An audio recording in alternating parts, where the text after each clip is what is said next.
Hello, everyone. Okay, first of all, what the fuck was this movie? Time felt really weird watching this movie. It felt so long, but so much happened in like the first half an hour. This movie felt more like a montage than an actual film. It just had scene after scene after scene after scene. Before I get straight into it, like the actual movie, which I'm not doing right now, obviously, I'm giving you all a heads up on how bad this movie is. Every leak that was on Reddit and online and circulating Twitter or everywhere happened. And if you thought they were bad, they're so much worse in actual practice. In theory, they are bad. In practice, they are 1,000 times worse. The opening crawl already made me want to tear my hair out. It starts with the dead speak. Palpatine is sending out broadcasts to the galaxy. I only learned this after the movie, that the actual broadcast wasn't even in the movie. No, instead, it was in Fortnite. So, to properly get the lore of Star Wars and understand this movie, you would have had to play Fortnite. What the fuck? Which is the dumbest fucking thing ever. This entire moronic idea to announce your existence to your enemies is the only reason anyone was able to find Palpatine, and the whole reason he died at the end of the movie. If he had just shut up and chilled there on his little planet for like 16 hours, then attacked out of nowhere instead of announcing himself, no one would have even remotely stood a chance. For fuck's sake, he has an entire army at the ready to overtake the galaxy. And he tells everyone about it so that they can come and stop him before he gets to launch his attack. What the fuck? This is not a tactic from the man who plotted for decades to overthrow the Republic. What a fucking moron. Oh, yeah, anyone who is ever smart in Star Wars is now an utter moron in this film, unless they were an utter moron before. Now they're a genius who is an utter moron half the time. Basically, people's character and their intelligence levels jump around however the fuck the plot feels like it. The movie starts out good-ish at a first glance. We start with Kyle. Yes, I'm calling him Kyle for now, because my computer decided, no, every time you type in Kyle, we're going to change it to Kylo. Or I typed in, fuck, you know what I meant. Whatever. Because my computer hated me. Anyway, he starts off being decently interesting. He's in a forest. He's slaughtering people to get to one of the two MacGuffins that exist in this movie. One MacGuffin is his. The other MacGuffin is Rey's. Well, technically there's three, but that's not the point. And I'm trying so hard to appreciate him being evil, and I do like it, but his fighting style is just, what the fuck are you doing? He backhands people away from him using his lightsaber. He doesn't cut people in half somehow. He only cuts them in the middle of their chest and not all the way through, because, you know, the spine can somehow stop a lightsaber. And someone pointed out to me that he moonwalks into stabbing someone while he's fighting them. And when I watched the clip on YouTube or online or whatever, yes, he does exactly that. He moonwalks away from one enemy into stabbing someone else in the chest. Who the fuck trained him? Palpatine didn't, and I didn't know Michael Jackson was a Sith Lord teaching him how to fucking moonwalk. The forest he moonwalks through is apparently on Mustafar, even though I had no idea a lava planet had any trees, or trees could grow there, considering the amount of sulfur that would be in the air from the lava. Nothing in this film actually says it's on Mustafar. Nothing hints that it's on Mustafar. There's no reason to even consider the fact that this planet is Mustafar, besides the fact that it looks hot. And I have no idea who he's even fighting, who he's walking through a forest slaughtering, because the plot doesn't explain it. Now, the leaks say this wayfinder he finds is Vader's, and the other one is Palpatine's hidden on the Death Star.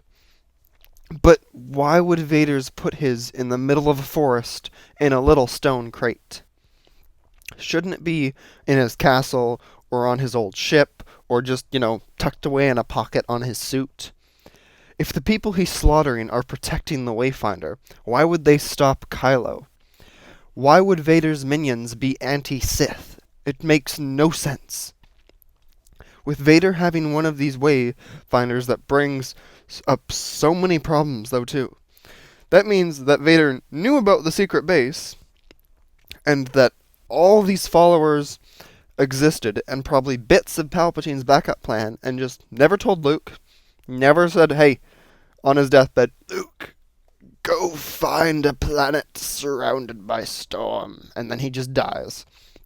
But no, he doesn't even have to do that. He's a Force ghost. He could have just came back and said, yo, Luke, hey, buddy, hey, guess what? He's not dead. He's totally just chilling on a planet minus some fingers. You might want to go deal with that. But no, nothing of that happens at all. And worst of all is that Force Ghosts could do that too. Force Ghost Anakin could go up to Luke and be like, hey, guess what?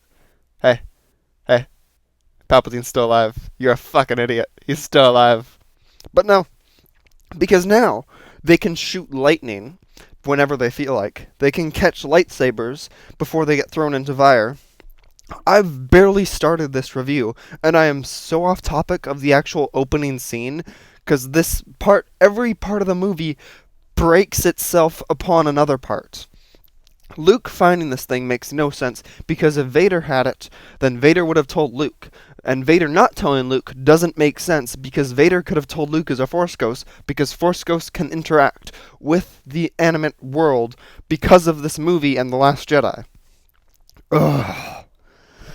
I hate this movie so much.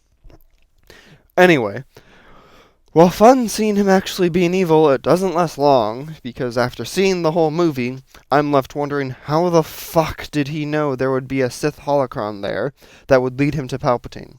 He found it so easily, while Rey had a whole video game plot to find hers. Actually, bigger question, why do these maps even exist? Does J.J. Abrams have a thing for maps that shouldn't exist? Really?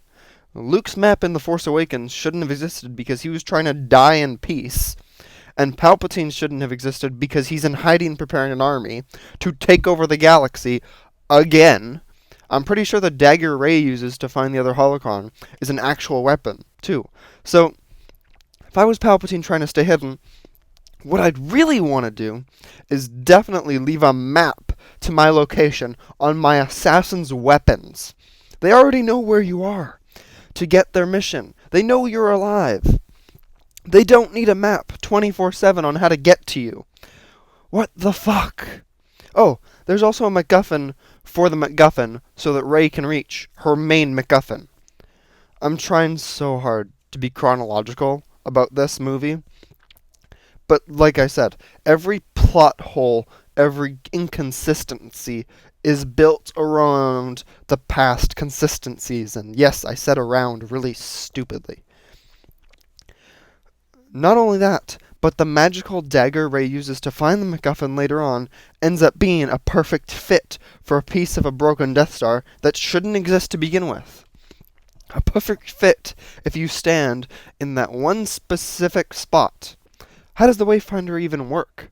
Yes, I'm getting off topic, but you're going to have to deal with that for now. I'll get back onto the actual plot of the moronic movie in a minute. At one point, Kylo Ren needs the Wayfinder to get to Palpatine, and it acts as an almost navigation tool as he swerves through the nebula-looking thing. But when Rey goes to Palpatine, she just flies there with it, and then broadcasts the location of the planet to the Rebellion. So, what was the Wayfinder for? How does it work? At the end of the movie, Kylo Ren follows Rey there with no Wayfinder, only a ship. If you're going to have a MacGuffin in your film, maybe don't make it be the MacGuffin to end all MacGuffins. When the Resistance, and I'll touch more on the stupidity of the Wayfinders later, I'm just trying to stay somewhat chronologically. When the Resistance later on goes to the Storm Planet, the storm cloud in space is moving. So even if they followed Rey's path, wouldn't they still crash into something? Into the electric storm that's in space? Space doesn't normally stand still. Ugh. They can't even space right. Bigger question is, if this storm is so dangerous, how did the Sith ever leave? How did they get there? There's no resources on that planet. It's just a rock surrounded by lightning. More important question is, did they hire people to bring in resources? Because there's nothing there. Did Palpatine hire people to build his infinity army? Did they hire people to bring the resources? Where did they all get it from? Like, how did word not get out that, hey man, there's some zombie-looking Sith building an army? Fuck me, this movie is a shit show. How did the Sith or anyone get to this planet? How do you exist on this planet? What do the thousands of slaves that Palpatine has eat?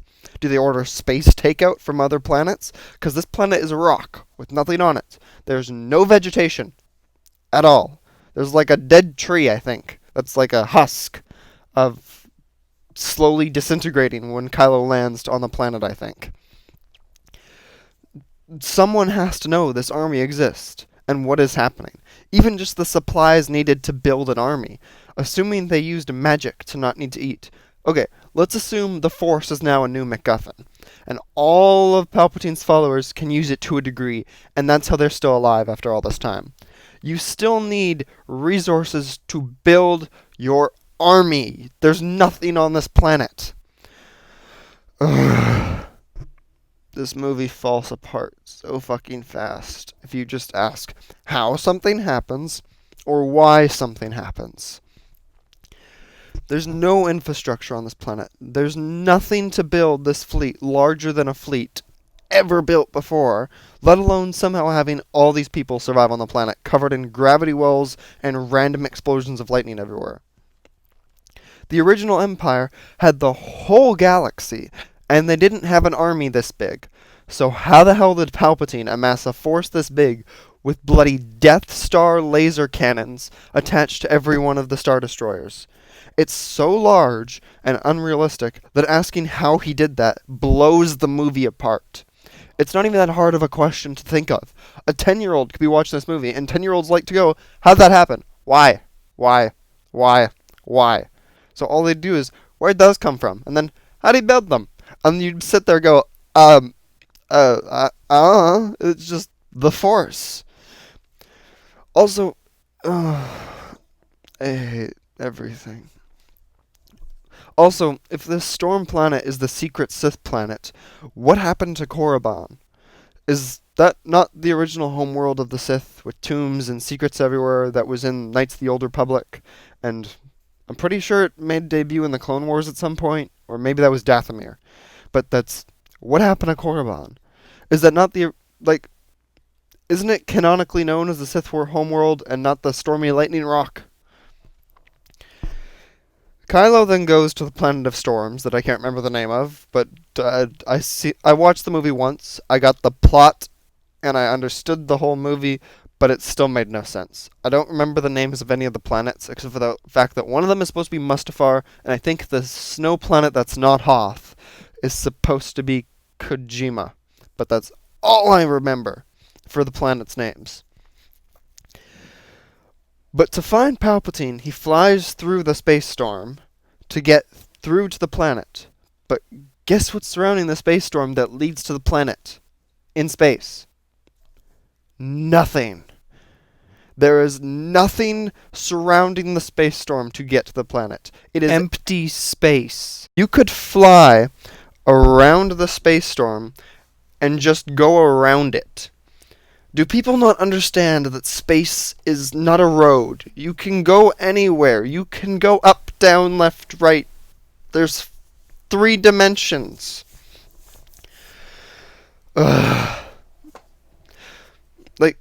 If you want to have a space storm surrounding a planet, maybe have a throwaway line that the whole planet is surrounded by it. That's all you need. Be like, hey, space storm is around the whole planet. To navigate through this, you need this thing which can predict it. That would explain both the MacGuffin and the stupid space storm. That makes no sense. Or that you could even just say the Sith hit it, so you can only get to it by going through the storm, and you need the MacGuffin to do it. But no, nothing like that mentioned, so theoretically, you could just fly around it. The whole plot of the movie, gone. Just fly around the storm. Oh, look, 1,000,000 Star Destroyers and a little castle with an old dude in it. Problem solved. You don't need the stupid Wayfinder. Palpatine then... Okay, when Kylo Ren gets to his little castle, not his castle, when he gets to Palpatine's castle, he walks right in, and then Palpatine does his weird voice thing to change to the past Sith, where he's like Maul, he's Snoke, he's Vader. I don't remember who was ever Dooku, but I don't think so. Which, not gonna lie, I liked this bit. It was kind of cool, it was neat, it was kind of terrifying. They got the whole supervillain vibe going on. It was cool until you think about it again. It should have shattered Kylo Ren's entire worldview. The whole reason he turned to the dark side originally is because he's been hearing Darth Vader in his head, or Snoke in his head. Knowing that this was a lie the whole time should have broken Kylo Ren's whole mindset and how he sees things. Basically, any scene with Palpatine I liked and had no problem with in isolation. I say isolation because Ian McDiarmid is amazing as Palpatine, but even as cool as him doing the voice change thing is, and his acting, and how terrifying he looks as a zombie, how the fuck does he have all the Sith in his body? Because that's what's implied and said many times. I am all the Sith. He says this many times throughout the movie. First of all, Maul wouldn't help his sorry ass. Maul hates him, and even if he got him inside his body as a Sith spirit to help reinforce his power, Maul would be constantly fighting for his way out to try and kill him, because Maul hates his ass. And Vader turned good, and is a Jedi Force ghost, so you don't have Vader inside of you either, even though that sounds so wrong when I say that out loud. Snoke died, and you created him, so how is he anything? Is he a clone of someone? Is he your clone? That doesn't make sense either. If so, Anakin, his son... Okay. Does this mean he created life if he created Snoke, like he mentions in Revenge of the Sith? If so, Anakin... Okay, going with that theory that he created Snoke, meaning he created life, he created Anakin.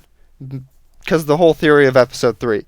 If so, Anakin is technically his son, and Ben Solo and Rey Palpatine are cousins, or aunts, or something. Either way, that's some Game of Thrones level bullshit, incest going on. When Kylo Ren asks Palpatine how he's alive, instead of explaining things, or being like, cool about it, he references Episode 3, when he says, The dark side of the Force is a pathway to many abilities some consider to be unnatural. Which explains nothing about how he's alive, and how he's in this video game boss level. Yes, the planet looks cool, and they use every trick possible to make the planet look as scary as possible. It's completely impossible to live there, though, but somehow thousands of people still live there and worship Palpatine. Saying, The dark side of the Force is a pathway to many abilities some consider to be unnatural. Explains nothing. It's such a cop-out.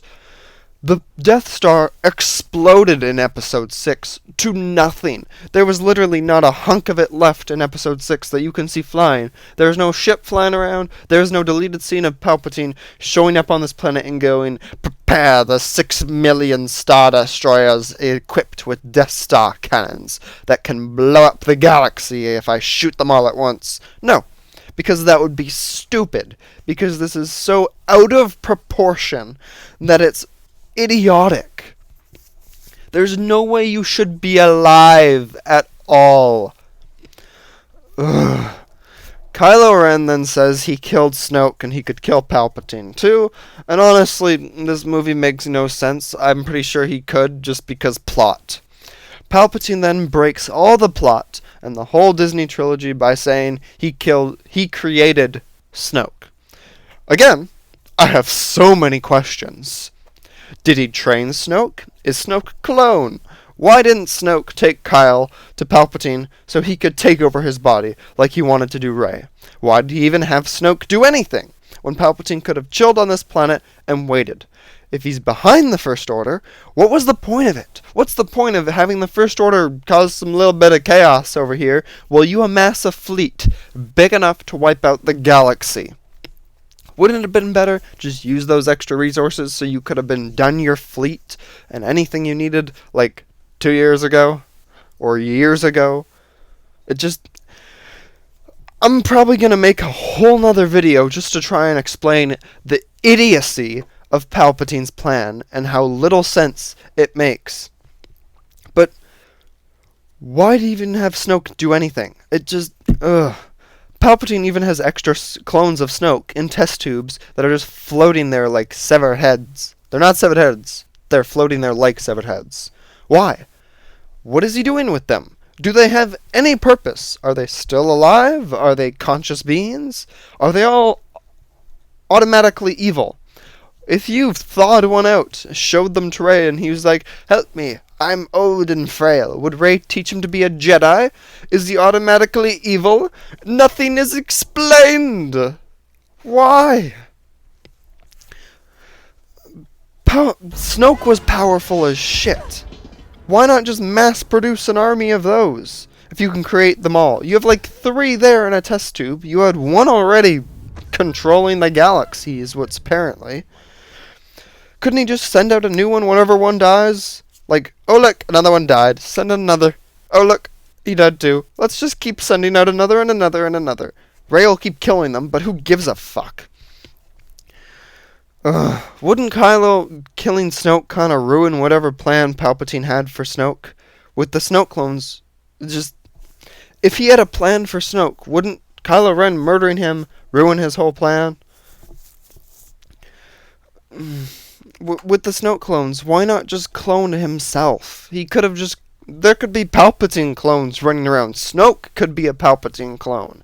It's not explained unless you get some stupid visual dictionary, which I'm not buying, and I'm not reading, because I don't care that much. If the movie leaves this many plot holes about, I'm not reading a book to explain all the plot holes. It's not happening. Oh, and another thing, if you think about Palpatine still being alive, is that balance was never achieved. Because there's 1,000 Sith on this planet with Palpatine. I don't care if they're Sith followers or actual Force-wielding Sith. They worship the dark side. Now there's only one Jedi, who's Rey, at the very end of this trilogy. And I don't even know if these thousands of people are even still alive or not. Rey could have murdered them all when she dropped the base on their heads. But why even have Starkiller Base at all? If you have a fleet in the making that can wipe out planets with ease. If Snoke works for Palpatine, why make Starkiller Base? Why not just send a Star Destroyer to planet? Boom, there goes the planet. Boom, there goes another planet. Starkiller Base is a giant waste of investment. It's a giant planet killer the size of a planet that needs a star to power it. Or you can just get a Star Destroyer to fly out by a planet, blow it up, and fly away. All while having TIE fighters, full crews, and not take the planet-size weapon. It has no purpose. Starkiller Base is useless in comparison. The First Order is useless in comparison, and is now just one giant plot hole. One line saying he made Snoke destroys any plot of the last 2 movies making any sense. I know, they probably made little sense already, but just asking, why did you have Snoke do anything, blows them apart, because it makes no sense from the dude who spent decades planning to overtake the Republic, winning, doing it, having the Republic in his control for more decades, and then losing it. And this is his backup plan. And recently I played Battlefront 2, and his plan was to wipe out the galaxy, and now he wants to... I don't even know. Does he want to control the galaxy? Does he want to blow it up? It's never really explained if he wants to take over the galaxy, or if he wants to blow up the galaxy.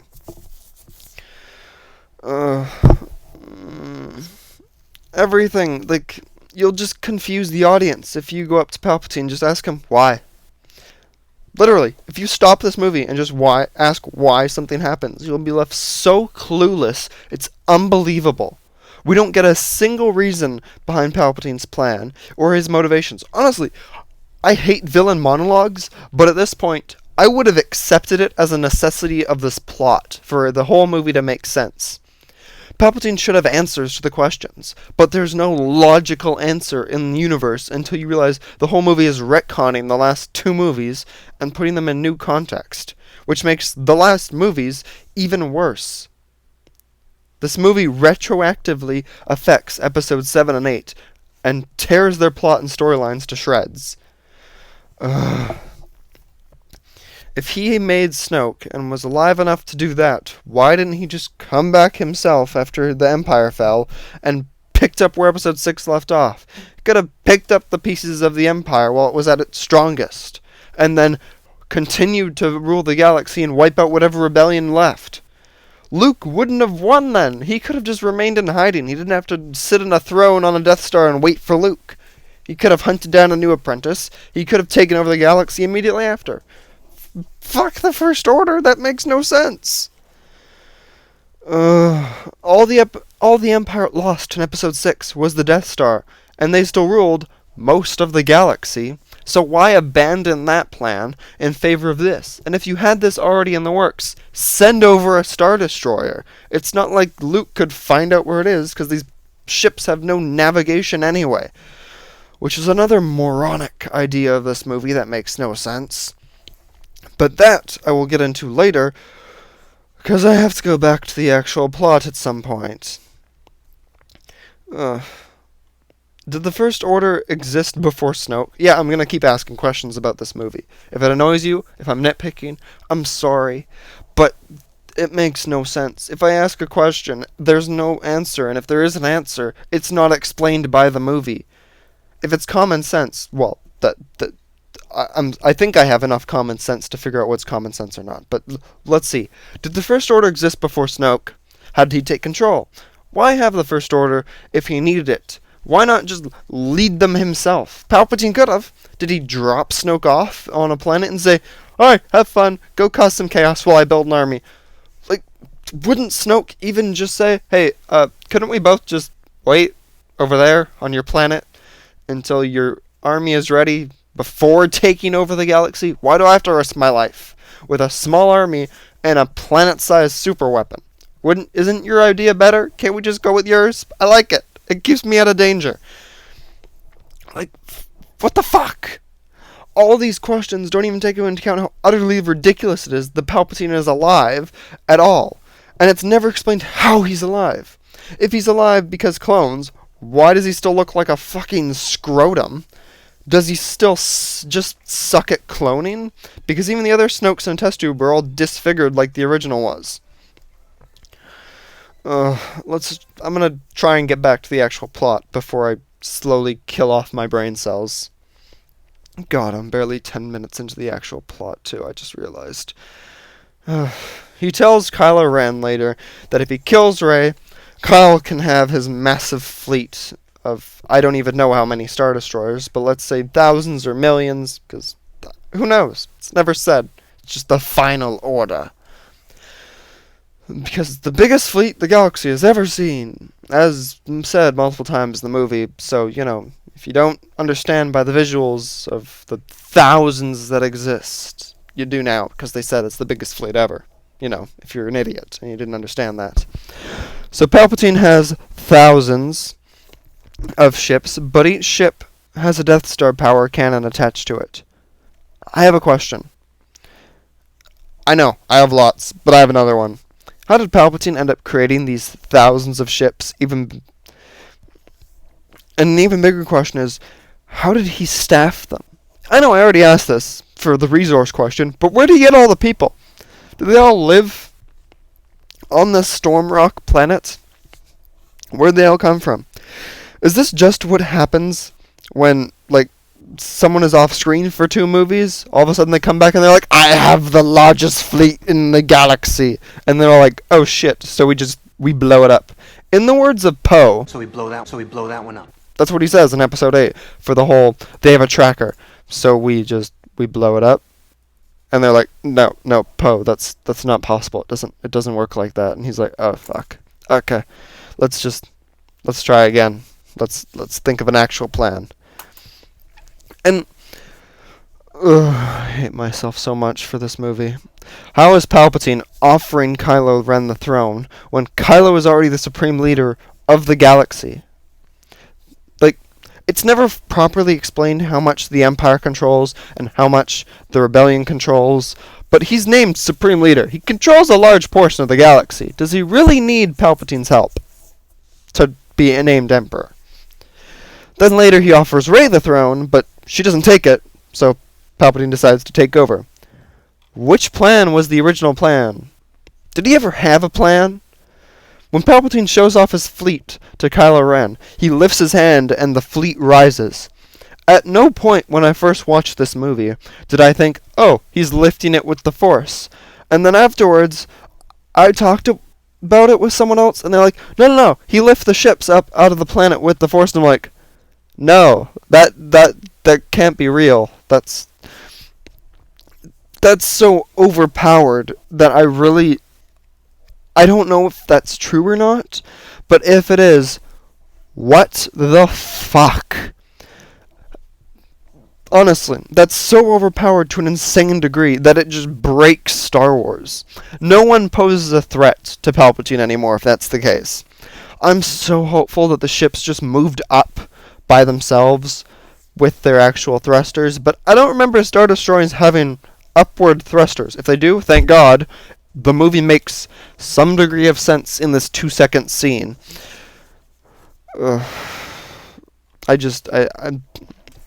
I can't, this movie. I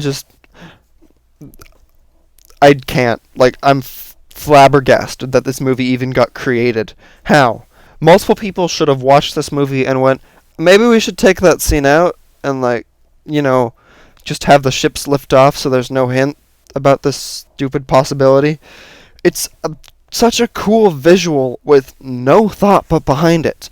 Not only that, but later his Force lightning takes out an entire fleet of ships of the Rebellions, and it comes to the point where Palpatine could destroy a planet with the Force, pretty much.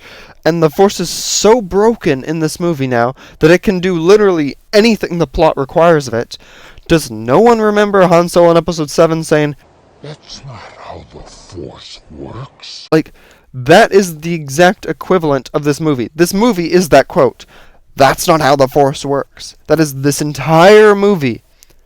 Sweet ship, of which there are thousands of them, have the capacity to blow up an entire planet. Can you see what's wrong with this? Making things bigger and stronger and bigger and bigger and bigger does not make the plot more interesting. It just means you have no creative ideas. It went Death Star first was cool. Death Star 2.0, okay, you could have thought something better. Starkiller, okay, it's been 40 years. Think of something better. A fleet of ships that can blow up a planet individually. It's like, no, dude, tone it down a bit. Maybe, like, bring Star Wars down a notch. Just, like, maybe not have planets blowing up every scene of the movie. Because that's what really could have happened if Palpatine had just launched his fleet at the beginning of the movie and said, fuck you, Rebellion. That's it. All the galaxy's planets. There's enough ships there to blow up every planet in the entire galaxy, and Palpatine could have just sat in his chair and went, heh. Not only that, but the fleet is indestructible, and there should be no way the Rebellion or Resistance. Nope. Fuck. They're the Resistance. They're the Rebellion. Who gives a shit? They're the same exact thing. The First Order is also the Empire, and so is the stupid Final Order. Palps names his massive fleet the Final Order, which... whatever. There's a First Order and a Final Order. There's no 2 or 3 or 4. Might as well just call it the Second. That's just my own preference there. That's not an actual nitpick of the movie. I just hate the fucking name, the Final Order. They also mention that the fleet, their forces increase... Okay, the First Order mentions that with the fleet of Palpatines, their forces increase 10,000-fold. So either the First Order is made up of one ship, and the fleet that they are getting is made up of 10,000, or Palpatine, the fleet Palpatine has amassed is so unbelievably massive to a degree that the rebellion has no chance of even remotely winning. Where where did all these resources come from? Let's say they even have two. Palpatine's fleet is then 20,000. 100, it's a million. That makes... Okay, even if 10,000 is an exaggeration and not a literal term, why would you not use literal terms in a military meeting? And if it was an exaggeration, what the fuck? Even then, that's massive! To say 10,000 fold is insane. That's just...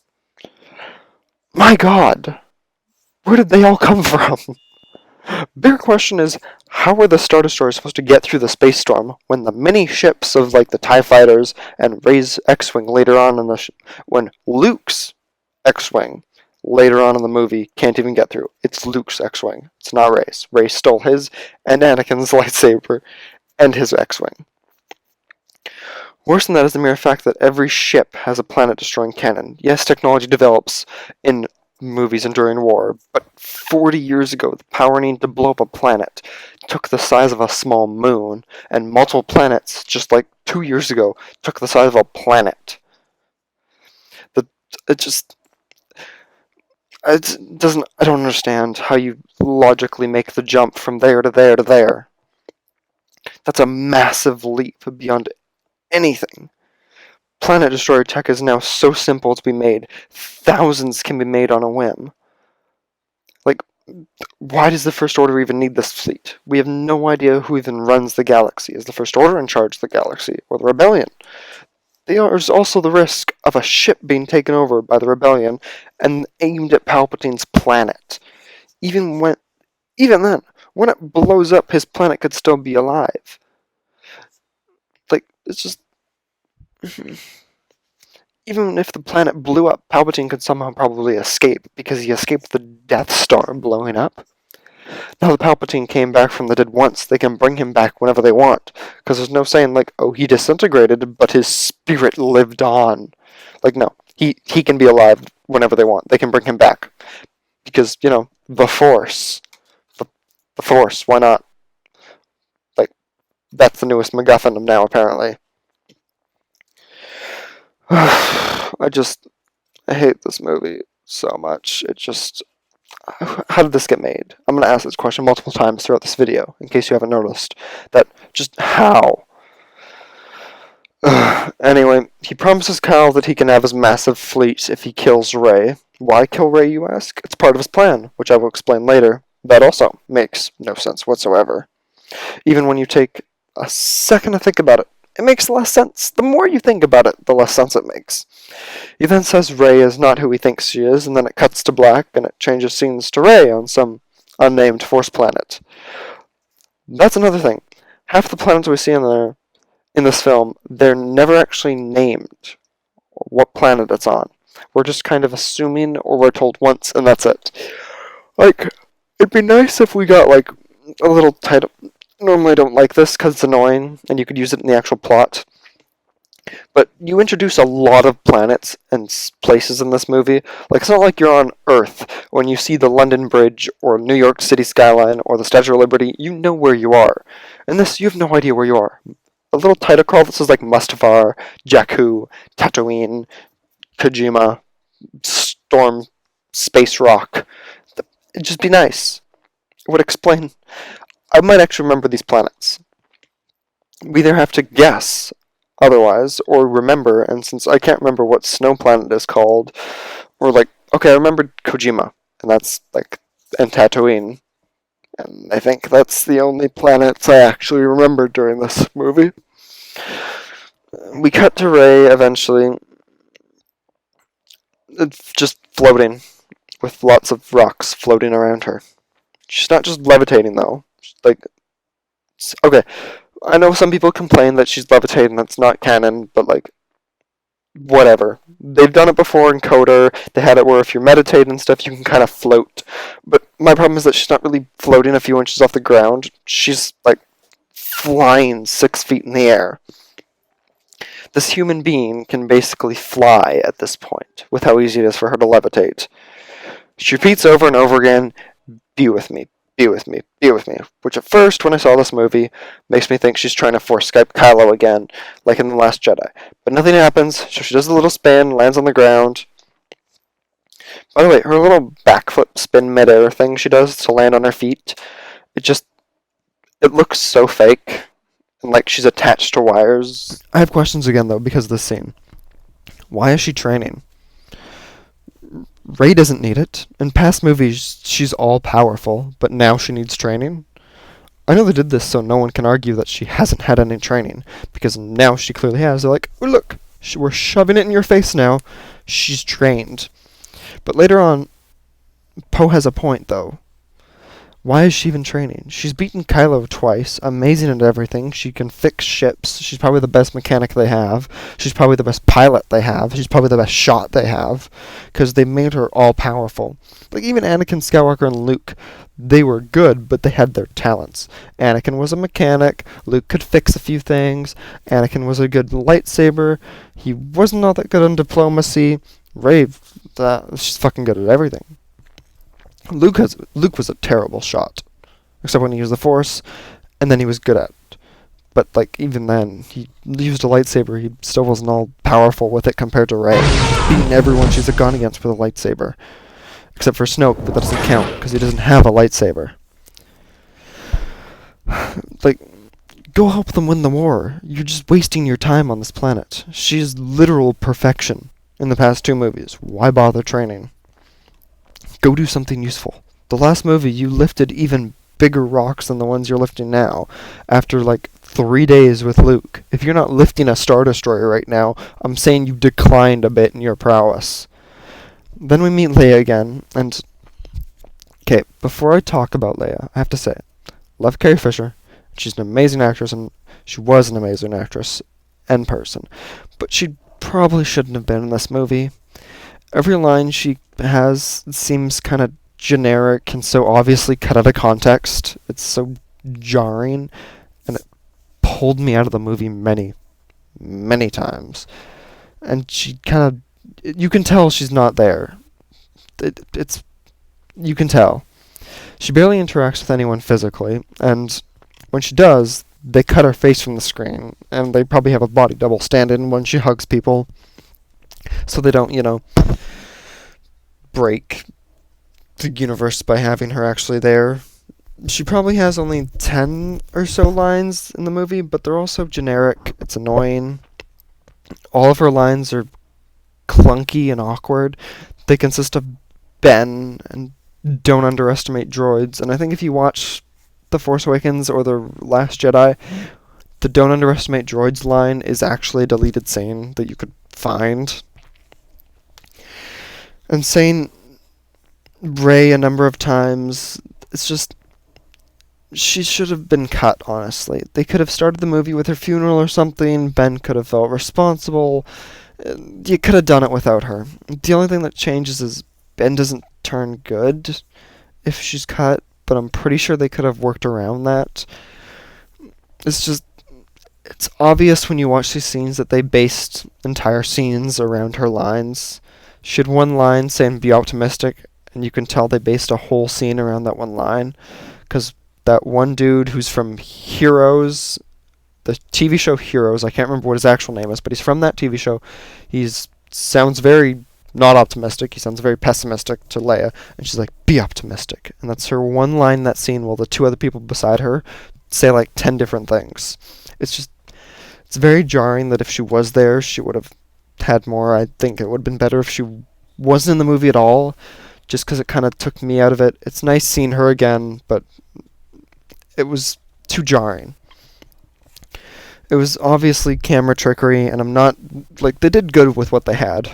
I'm not faulting them. They did good with the resources they had involving Leia. But I think it would have been a better decision to just cut it.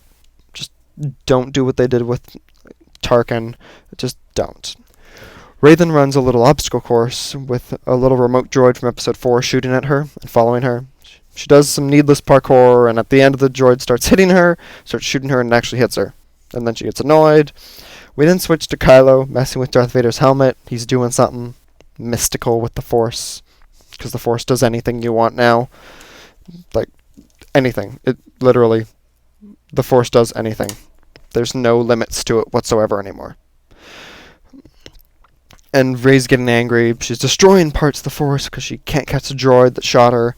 I'm guessing Kylo was using the helmet to mess with Rey and make her angry and tempted to the dark, but that's not stated properly. But I'm pretty sure that's what happened, but she also could have just been getting annoyed. Like, it's a logical assumption as well, is that, the droid's hitting her, she can't hit it back, she's getting annoyed, then she starts getting angry. Like, you don't need the Vader helmet thing here. You could just say, like, show her temptation to anger using this scene, instead of, like, the hintedness that Kylo Ren is influencing her. I just think that would be better to, give her a character, because she doesn't have one at all. She ends up picking up a stick, though, and breaking the droid, but only after cutting down trees and accidentally dropping one on BB-8, which is kind of funny to watch, but, that 2-second clip doesn't make up for the entire 2.5 hours of the movie. She then comically tries to push the tree off BB-8 instead of, using the Force to just lift the tree. Anakin's lightsaber is also fixed now. One of a handful of retcons done to fix The Last Jedi, I'm guessing. This and fixing Kylo Ren's helmet are two of probably the largest retcons I noticed. There are more, but those are probably the most noticeable. Oh yeah, I can't remember if this happened before or after the race scene, but we cut to Finn and Poe go into an iceberg in space. That's the best way to describe it. It's an iceberg, it's just kind of floating in space. I'm not really sure how to explain it better than that. They meet an alien who tells them there's a spy in the First Order who sent them a message. R2 downloads the message, and the First Order fly, and they try to kill them. And I really want to criticize the R2 thing, how they download it. Like, first of all, how did the First Order know they were going to be there? And why is R2 the only one that can be used as a fucking post office? These aren't the Death Star plans. It's just a simple message saying Palpatine was alive, and the Emperor has a fleet on a stormy planet, and he will attack in 16 hours. The spy could have yelled this at Finn and relayed the message. It would have been more productive and easier for Finn and Poe. Again, question. Why couldn't they just send this info that contains Palpatine is alive via email or some shit? Hologram communications do exist. Force Skype isn't the only way to talk to people in this universe. Like, they use holograms in this movie. At some point, I'm pretty sure. And if they don't, where'd the technology go? It existed in 1, 2, 3, and don't remember if it appeared... Okay, it did appear in 5, because Leia did her whole little thing. They could have just done that. Why'd they need the whole R2's now a postman who delivers shit for the rebellion? It just... Force Skype isn't the only way to talk to people in this universe, you morons. Then, to escape, Poe does something called hyperspace skipping. This should be impossible.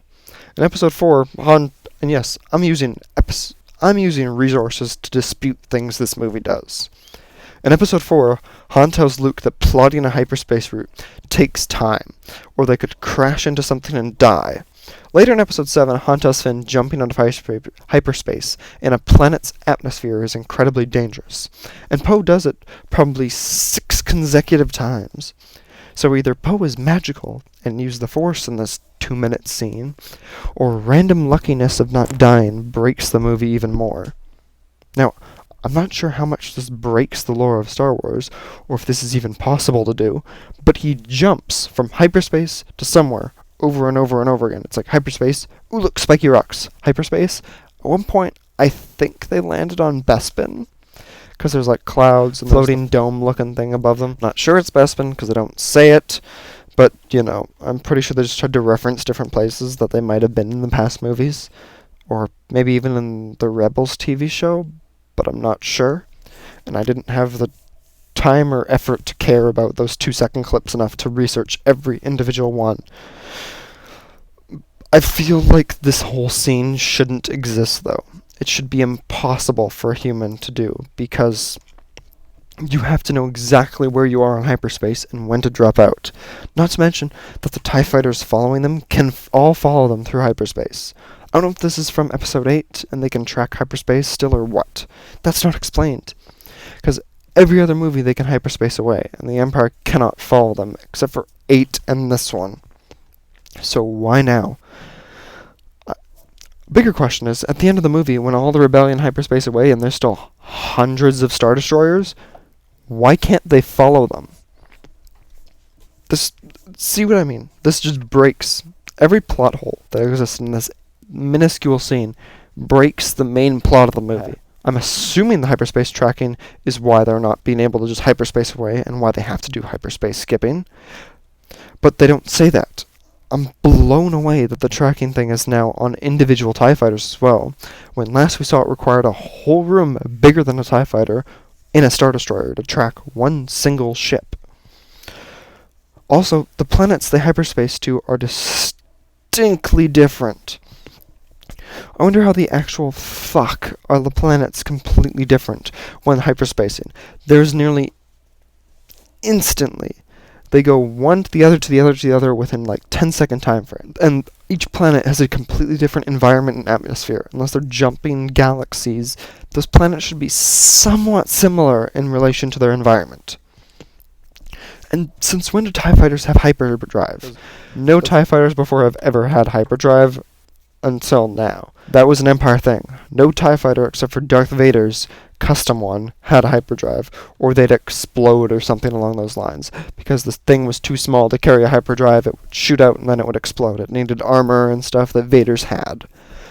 Also, eventually the Empire ships crash into random obstacles during the hyperdrive skipping, because no one can do these jumps except Poe, I guess. Okay, eventually all the TIE fighters end up blowing up, and then they get to Rey's forest planet, where Rey and the entire rebellion are.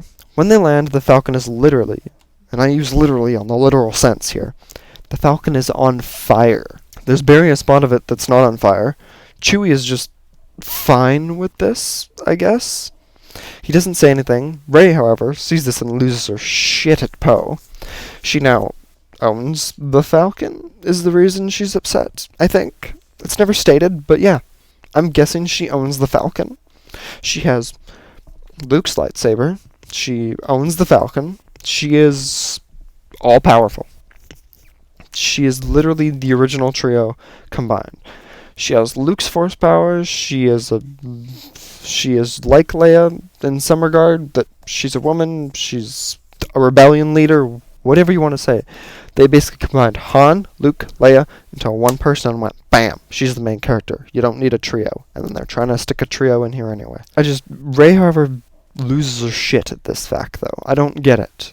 It's never stated she owns the Falcon, but she does. I don't understand it, but I'm not arguing with it. She flips out that he destroyed the Falcon and it was on fire, and Poe is pissed she dropped a tree on BB-8. I like how Rey and Finn get all pissy at Poe for doing what he did about the hyperspace skipping, but it's literally the only reason the First Order didn't find them and the entire rebellion, and the whole reason they even have the intel that Palpatine's still alive to begin with. A thank you would have been nice to Poe, you ungrateful shits. Really, woman, your friends are alive. Shut up and be grateful for that. Rey seems to imply that between hyperspace skipping and death, you should have chosen death, so you don't damage the Falcon. What a fucking moron. And the rebellion is having a meeting where it's explained that Palpatine is alive and hiding in the Outer Rim somewhere, but they don't know where. The fact that he's alive and has been cutting the strings the entire time, which they outright say he's been pulling the strings, there are so many things wrong with that fact. It retcons the entire last movies, which I explained previously, into being part of Palpatine's plans. But why? Nothing in the last movies helped Palpatine at all. The First Order is useless. Kylo Ren is useless compared to Palpatine. Was Snoke ever working for Palpatine? Did he betray him? Nothing involving Snoke or Palpatine is ever properly explained.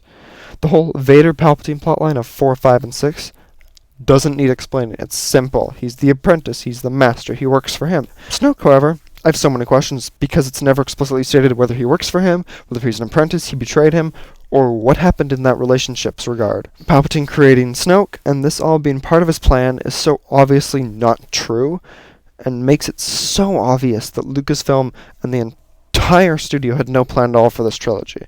And this film was just trying to do a patch job, a terrible, terrible patch job at repairing it as best they can. Ugh, it's just so bad.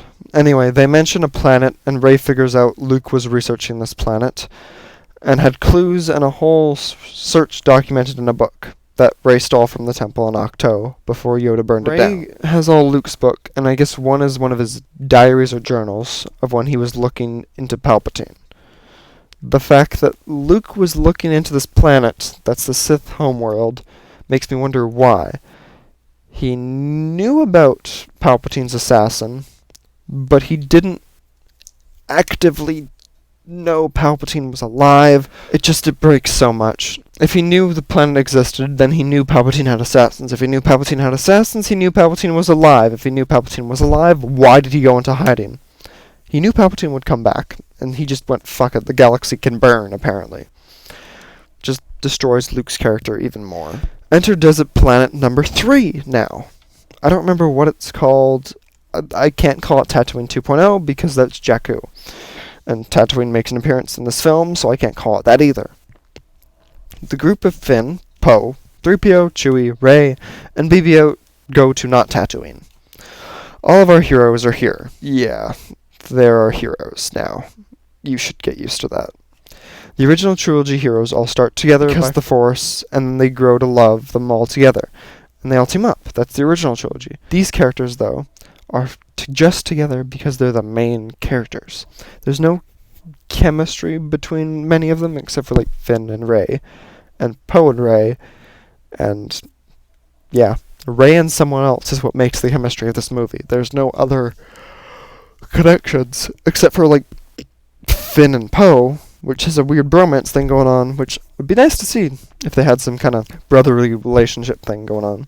The villager okay. There's a party, there's a festival thing happening here, and some random villager ends up asking Rey her name, and gives her a fancy village necklace made of beads, and she says Rey. Then, in such an obvious foreshadowing fashion, after knowing the leaks and hearing this, I went, oh fuck no. Please do not do that. Just please, do not foreshadow this. The villager asked her what her family name is, and 3PO, being the dick that he is, translates this and said, she wants to know what your family name is. And Rey goes, it's just Rey. I'm sad now, can you tell? I don't have a family. And I thought we got over this in the last movie, because she found a new family, but apparently not. Immediately after this, Kylo Ren then forcefully Skypes Rey and talks to her about joining him, while everyone moves in slow motion around Rey.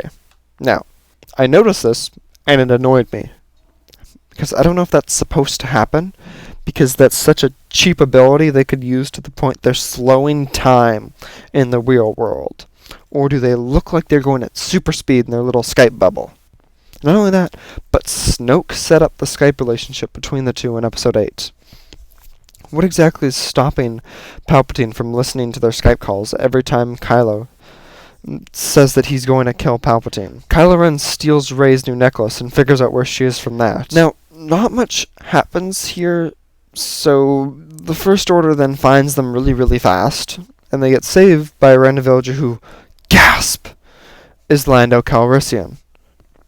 He saves them, and explains that he was with Luke looking for someone who had a way to the MacGuffin to find Palpatine's planet. So, from this line,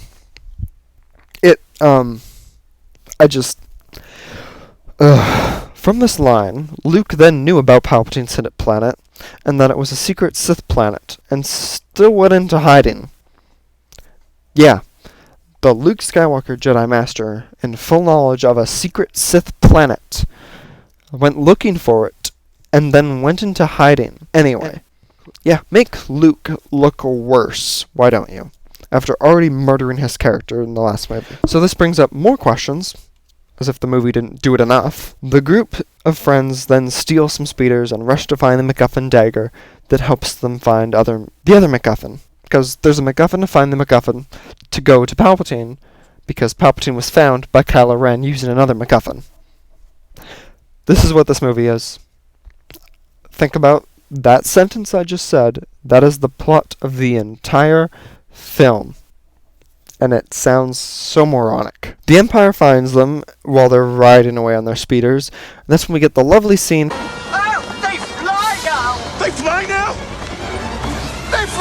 Yes, they fucking fly now. They've been flying since before Attack of the Clones. Jetpacks have existed in Star Wars since guaranteed 4,000 years before The Phantom Menace, because KOTOR is kind of canon, but not quite. They had jetpacks then. Morons. Hate this movie. That one line is just so stupid that everyone in that boat, or little speeder thing, has seen jetpacks. Finn should have seen jetpacks because he was part of the First Order. 3PO has seen jetpacks. R2 has seen jetpacks. Chewie has seen jetpacks being part of the Clone Wars. Lando, not in the scene, but he would have seen jetpacks anyway because of Boba Fett. Fuck, even Chewie has seen jetpacks. 3PO, their memory hasn't been wiped since Episode 3. They've all seen Boba Fett. Like, 3 of the 5 people on this speeder have seen Boba Fett. They know jetpacks are a thing. They know people can fly. It's not that hard of a stretch. Eventually they end up escaping the stormtroopers and find the ship, but end up in quicksand, which the quicksand ends up helping them find the MacGuffin dagger. Can you tell there's a lot of MacGuffins by how many times I actively try not to say MacGuffin, but I can't help it because it's such a fun word? Rey ends up meeting a giant snake in a quicksand tunnel, and I'm trying to move past this because it's such a stupid scene, but meets the snake monster under the quicksand and heals its injury. When I saw the injury, my first thought was, what injured a 40-foot long massive snake monster, and can I see it? Because that would be awesome. Is it a Rancor? I'd want to see a Rancor. Are they going to fight the monster like Luke did, the Rancor, in Episode 6? Nope, nothing. I wanted to see Rey fight a monster. I wanted to see them all meet a Rancor and have to kill a monster. That would have been a cool scene that should have been the movie instead of the stupid healing. They end up finding the MacGuffin dagger because the snake was apparently just kind of, lying on the dagger. Rey finds the dagger through pure luck. They end up finding the dagger and head up to the ship to escape because they think the Empire has the Millennium Falcon. Then Rey turns into an actual fucking moron and walks out into the desert because she feels something. She feels Kylo Ren and heads out into the open. Chewie followers tell her they have to leave. He gets captured, because why not, and put on a transport. Finn follows them and sees this. Rey is busy. Okay, Finn follows and sees this, and then while this is happening and Chewie's getting captured, Rey is busy doing acrobatics from the first trailer, jumping over Kylo Ren's ship from the first trailer.